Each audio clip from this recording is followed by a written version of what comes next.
Hey, what is up YouTube? In this video I'm going to be doing my first impressions of the Roccat Burst Pro Air. This is a $99 wireless version of the Burst Pro, which I've done a review on this channel. And most of my thoughts in that review can mostly be applied to this mouse, but I want to talk about the weight and the clicks, because I think those are the things that most people are concerned about with this mouse. Um, what I was most concerned about was the weight balance. And because this uses a Burst Pro shell, right? It's almost like a one. It's basically the Burst Pro shell with like a couple cutouts for the DPI switcher and power mode or whatnot. And I was very concerned about the weight balance because when you take a wire mouse shell that has good weight balance and you shove wireless internals into it, there's a high likelihood that the battery just ends up getting punted to the back of the shell and it becomes a back heavy mess.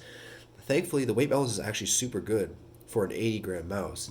Uh, I can just show right here, like I'm picking up just slightly north of the sensor, and even if like it's super well distributed, as you can see, like it's not tilting even when I move very far up or very far down.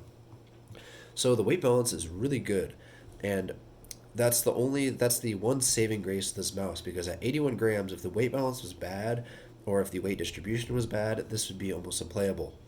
However, when I compare to my XM1R, this is like 73, 74 grams. This is 80 grams, and I mean, it's honestly a really easy transition. This just feels ever so slightly heavier.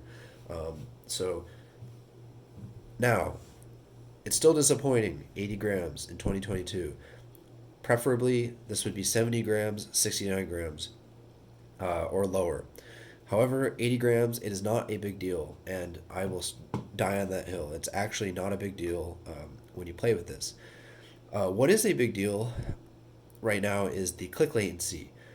Um, and the debounce slider does not work. That is why the click latency is really bad on this mouse and why I'm probably not going to use it for a little while until the firmware gets fixed. It is like 14 milliseconds, 13 milliseconds slower than the XM1R. Changing changing the slider in the firmware, whether it's plugged in or wireless, it doesn't do anything. So that's probably an easy fix.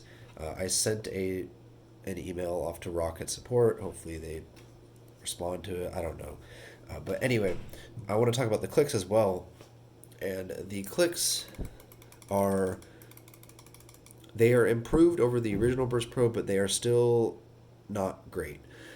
They are quieter than the original Burst Pro. They are lighter than the original Burst Pro, but they are still heavier than the Kale 8.0s in the XM1R and not nearly as spammable.